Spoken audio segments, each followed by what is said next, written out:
భారతదేశ సైనిక కార్యకలాపాల జాబితాను చూసేద్దాం. ఆపరేషన్ విజయ్ 1961 సంవత్సరంలో స్టార్ట్ అయ్యి 1990 సంవత్సరంలో ముగిసింది.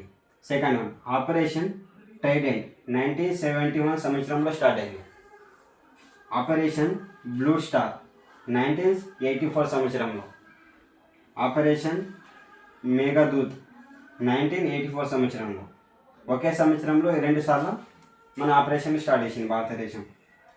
ఆపరేషన్ పవన్ 1987 సంవత్సరం నుండి 1990 సంవత్సరం వరకు యుద్ధం జరిగింది. ఆపరేషన్ కస్టాస్ 1988 సంవత్సరంలో. ఆపరేషన్ పరక్రామ్ 1921 సంవత్సరం నుండి 1922 సంవత్సరం వరకు జరిగింది. And final last one is operation Sindoor. దీన్ని కామెంట్లో చెప్పండి ఏ సంవత్సరంలో జరిగిందో. Thanks for watching.